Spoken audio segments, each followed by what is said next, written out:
warahmatullahi wabarakatuh. Perkenalkan, nama saya Dewi Rahayu dengan NBI 12121002887 dari Prodi Manajemen. Dalam topik kali ini saya akan membahas tentang pembelian berulang dalam hubungan bisnis. Di dalam topik tersebut terdapat 4 pembahasan yang akan kita bahas hari ini, yaitu yang pertama pengertian pembelian berulang, yang kedua pembelian berulang bagi perusahaan, yang ketiga pembelian berulang disebabkan oleh elemen pertukaran, yang terakhir adalah pembelian berulang karena ikatan. Kotler dan Keller 2016. Pembelian berulang merupakan tindakan konsumen pasca pembelian.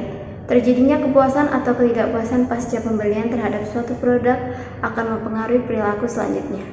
Jika konsumen puas, maka akan menunjukkan kemungkinan yang lebih tinggi untuk membeli kembali produk tersebut.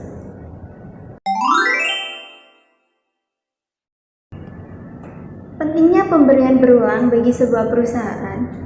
Pembelian berulang menunjukkan keberhasilan dalam customer retention, nilai penting bagi perusahaan dan memungkinkan konsumen untuk menjadi pelanggan tetap. Hal ini menunjukkan bahwa upaya customer retention yang dilakukan oleh perusahaan berhasil membuat pelanggan loyal, meningkatkan customer lifetime value, dan meningkatkan kemungkinan konsumen untuk menjadi pelanggan tetap yang melakukan pembelian berulang karena mereka sudah mengenal kualitas produk penjual.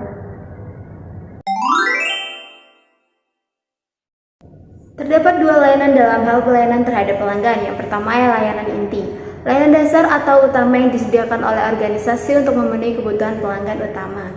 Contohnya, restoran layanan inti menyediakan makanan dan minuman. Perbankan layanan inti memberikan layanan seputar perbankan seperti menyimpan dana, pembiayaan, dan investasi. Yang kedua, layanan tambahan merupakan layanan tambahan yang disediakan oleh organisasi untuk meningkatkan pengalaman dan memberikan nilai lebih kepada pelanggan.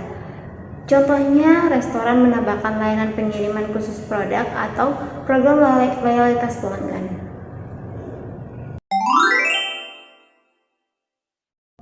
Pembelian berulang karena ikatan tidak dipengaruhi oleh layanan inti atau tambahan. Ada 4 alasan utama mengapa ikatan pelanggan terjadi. Yang pertama, efek ekonomi. Ketika nilai yang dikeluarkan oleh pelanggan sebanding dengan manfaat yang diperoleh, mereka cenderung mempertahankan hubungan. Ini dapat menghasilkan word of mouth yang meningkatkan pangsa pasar dan membuat pelanggan merasa bertanggung jawab terhadap perusahaan. Yang kedua adalah spesifik sebagai penghalang beralih. Semakin spesifik suatu layanan atau pengetahuan, semakin sulit untuk beralih ke pilihan lain.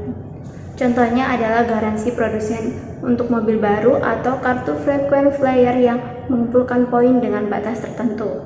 Yang ketiga, kepuasan sebagai penghalang beralih.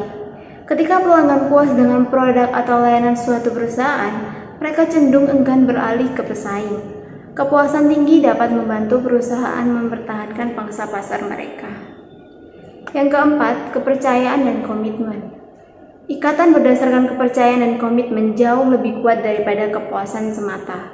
Kepercayaan dan komitmen dibangun dari waktu ke waktu melalui pemilihan segmen yang sesuai dengan produk dan perekrutan karyawan yang cocok dengan pelanggan tertentu.